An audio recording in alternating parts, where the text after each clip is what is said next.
Assalamualaikum warahmatullahi wabarakatuh. Halo teman-teman, apa kabar? Mudah-mudahan masih dalam keadaan sehat walafiat. Ketemu lagi bersama saya Siti Jamilah, praktisi telemapping. Kita akan membahas dua bakat, yaitu bakat fokus dan bakat achiever.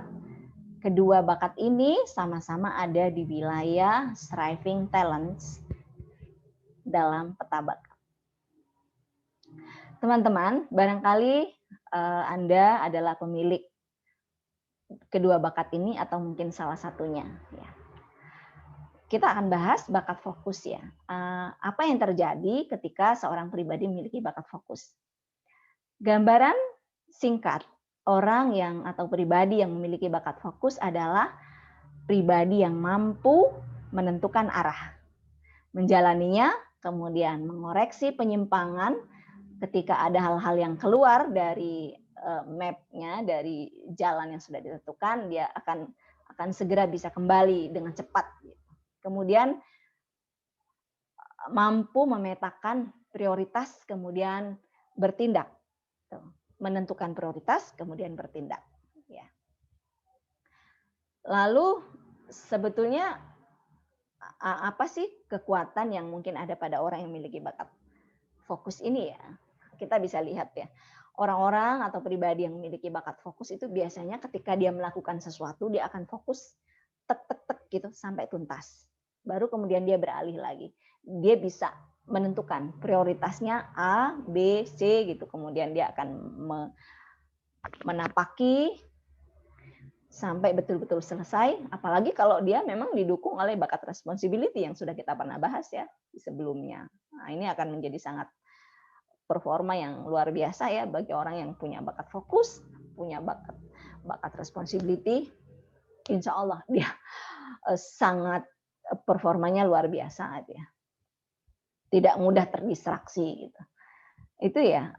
Lalu aktivitasnya ya, potensi kekuatan yang mungkin ada pada orang yang memiliki bakat fokus itu misalnya bisa producing ya. Producing itu ya dia bisa memproduksi barang-barang misalnya dalam jumlah besar gitu. Kalau orang memiliki bakat fokus ya sangat bisa. Kemudian operating, mengoperasikan sesuatu, menjalankan atau bisa mengoperasikan mesin, peralatan, proses atau sistem. Kemudian nanti dari potensi kekuatan itu menghasilkan tipe kekuatan apa. Kita bisa lihat produser. Seorang produser itu kalau dia punya tanpa didukung oleh bakat fokus mungkin akan kesulitan ya. Kemudian operator, karena operator apalagi misalnya mengoperasikan mesin yang memang dibutuhkan ketelitian yang tinggi, ini membutuhkan fokus, betul-betul bakat fokus ini bekerja dengan maksimal begitu. Misalnya di penjaga palang pintu perlintasan kereta api ini kan sangat dibutuhkan ya orang-orang yang memiliki bakat fokus, tentu didukung juga dengan bakat-bakat yang lain. Analytical misalnya, deliberatif itu. Kemudian bagaimana cara menyiasati jika misalnya justru bakat fokusnya lemah. Nah, kita bisa lihat ya, orang yang bakat fokusnya lemah itu kan dia mudah terdistraksi ya ketika dia mengerjakan sesuatu, kemudian ada hal yang menarik yang lain, bisa jadi dia akan cepat beralih gitu. Dia akan beralih lagi dan sebagainya. Nah, untuk menyiasati itu bagaimana? Ya, kalau misalnya dia punya target jangka panjang, dia harus breakdown, memotong-motong agar itu targetnya menjadi pendek, sehingga dia bisa menyelesaikan satu step, kemudian setelah selesai dia naik lagi ke step berikutnya dan selanjutnya, begitu. Kemudian contoh peran atau profesi yang membutuhkan bakat fokus ya teman-teman, ini misalnya project officer itu kan tadi kayak ada project besar gitu. Nah, ini harus butuh bakat fokus. Ada tim leader ya, seorang pemimpin harus punya bakat fokus karena kalau tidak bagaimana dengan di bawahnya ya, staf-staf di bawahnya itu akan kesulitan untuk merealisasikan visi, misalnya visi perusahaan dan sebagainya. Atau misalnya terkait dengan target-target.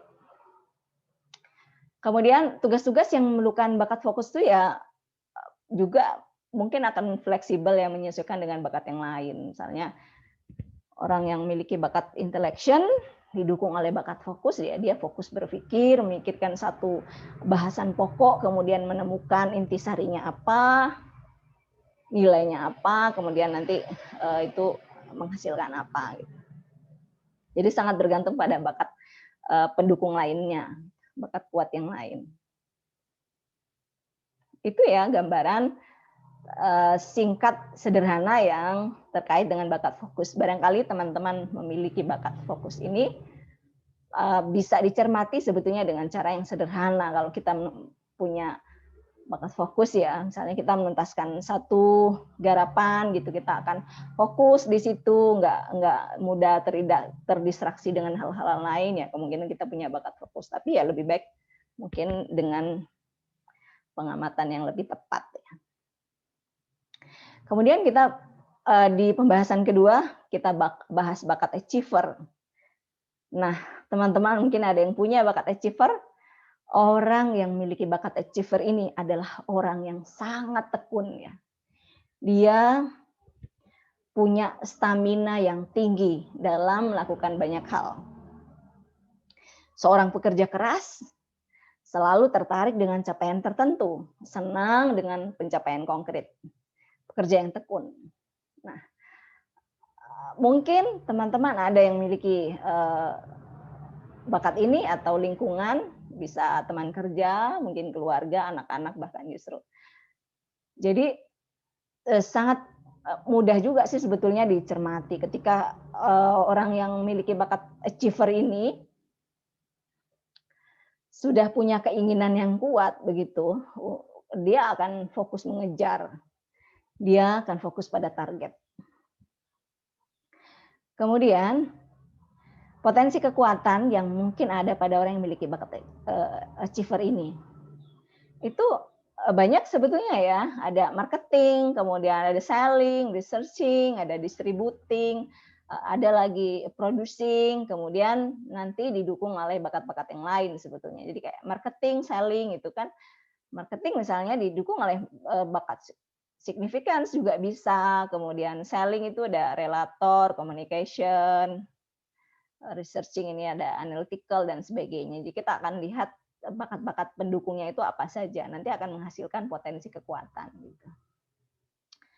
Misalnya producing, orang yang berkutat di bidang produksi itu ketika dia dapat misalnya orderan ya, orderan yang banyak ya dia harus punya achiever. Kalau tidak ya mungkin di tengah jalan dia akan menyerah. Gitu.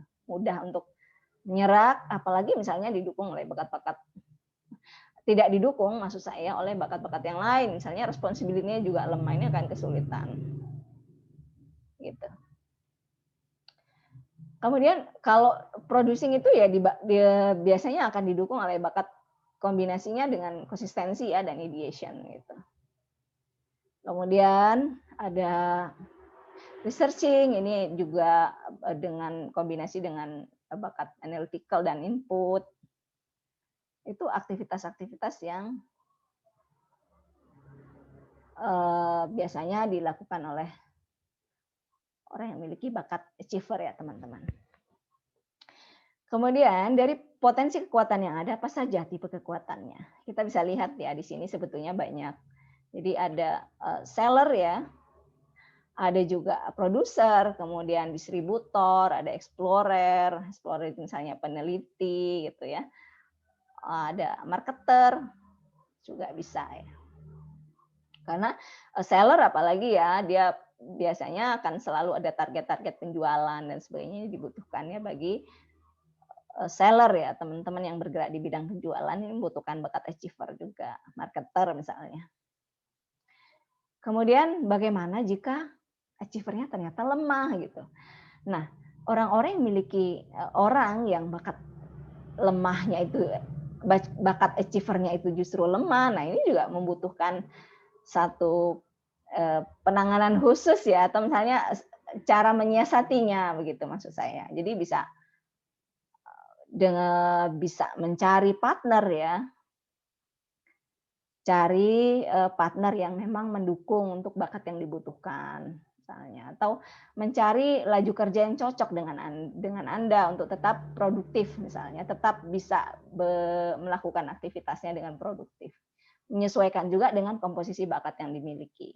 Misalnya bakat responsibility. Nah, ini kan achiever didukung dengan bakat responsibility. Kemudian kalau misalnya orang yang tidak punya atau bakat lemahnya memang di achiever, biasanya kalau dia punya target itu dia akan mudah lelah ya, kewalahan gitu. Sehingga memang carilah partner yang memang mendukung di situ.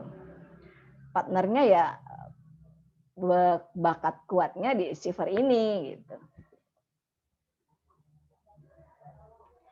Nah, kemudian profesi-profesi ya teman-teman yang dimiliki yang biasanya didukung oleh bakat achiever ini ada tenaga penjual yang kita sebut dengan seller tadi, pekerja lapangan itu kan membutuhkan fokus ya. Kemudian ada relawan, tim SAR juga, teknisi, proyek dan sebagainya.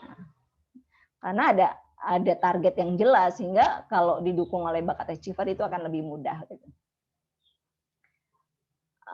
Juga akan lebih maksimal ya tentu saja, potensinya akan semakin berkembang ketika karena bakat itu kan dorongannya dari dalam ya, ketika itu bisa terpenuhi dia akan memunculkan